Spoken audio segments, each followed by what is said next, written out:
guys, good morning. Ang video natin ngayon guys ay magbe-bake tayo ng chocolate cake. Ang gagamitin natin guys ay ang Betty Crocker milk chocolate. Ayan.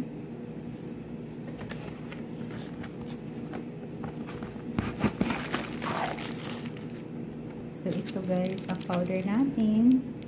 Mayroon tayong 3 itlog. Mayroon tayong vanilla powder, mayroon tayong oil, at saka mayroon tayong water. So tara guys, mag-start na tayo mag-bake. Isang kutsara na vanilla powder.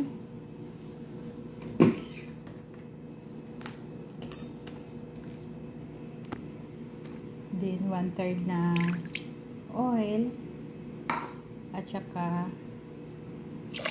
3/4 cup na water. So, mix lang natin ito guys.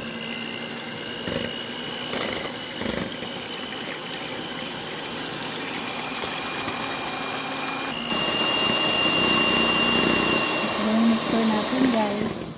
Ililipat na natin siya sa ating pan. So, ayan na yung ating mixture guys.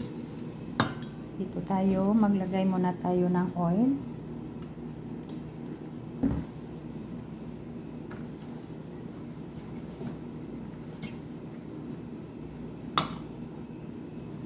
Pag na-brush na natin yung oil guys, maglagay tayo ng paper cake. Then, lagyan natin ulit ng oil ang ating paper cake para hindi didikit yung ating mixture mamaya guys. Ayan.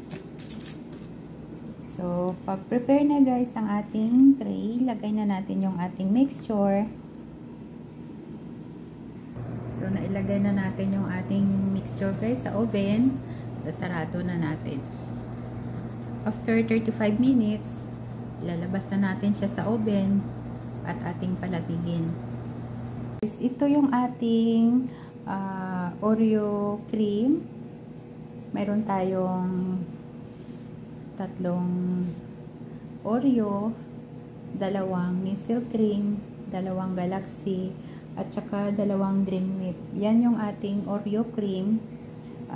I-blend lang natin yan siya guys. So, tara mag-blend na tayo guys. Ilalagay na natin.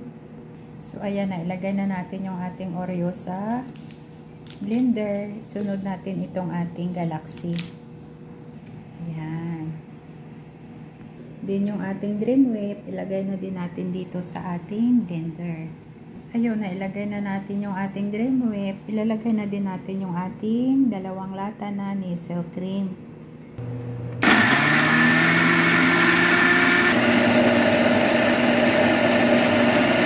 So, ngayon guys, gagawa naman tayo ng white cream. So, gagamit tayo ng fresh na Nestle cream, 2. Then, isang Dream Whip at saka 2 kutsara na fresh milk. So, ito yung ating bowl. Ilalagay lang natin yung ating fresh Nestle cream. So, nailagay na natin yung ating fresh Nestle cream. Ilalagay na din natin yung ating isang pakete na Dream Whip. Then, maglagay tayo ng 2 kutsara na fresh milk. So, mag-start na tayo mag-maki na ng ating white cream.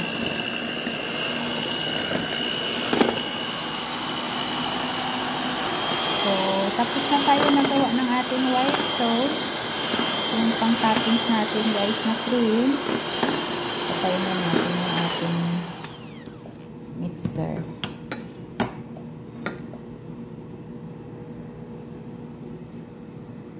So, ito na yung cream natin guys. Foam na siya guys. Foamy na.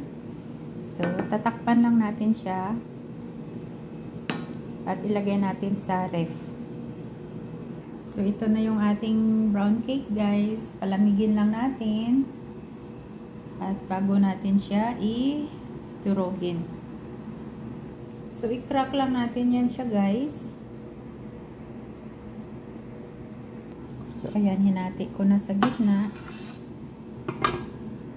So, So, palalamigin ko lang siya guys bago ko siya i-durugin.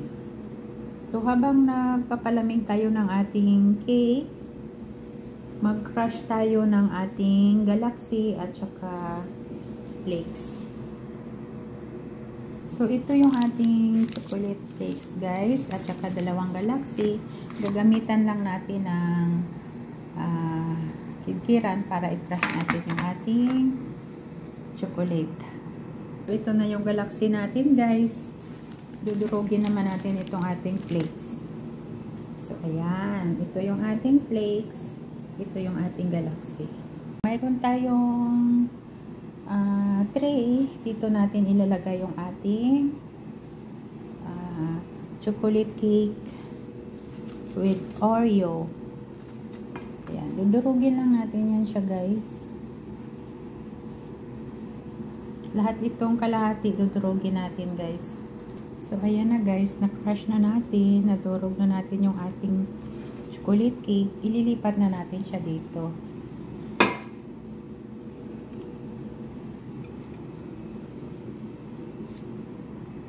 So, ayan na siya guys. Gamitan lang natin siya ng kutsara. Medyo i-compress natin siya.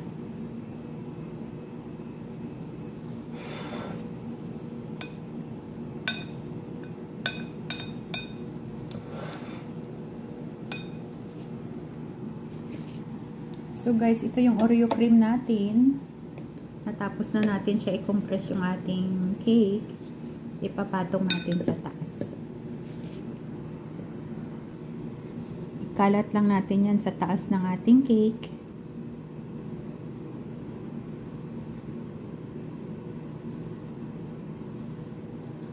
Then, ilalagay muna natin siya sa freezer ng 5 minutes para titigas yung ating cream.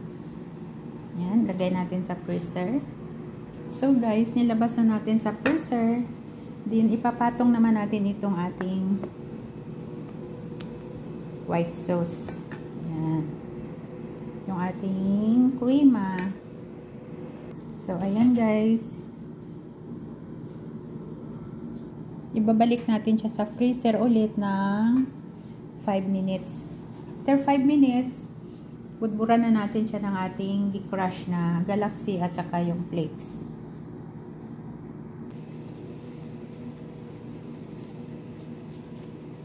Na yung ating galaxy guys, din ipatong natin yung ating flakes.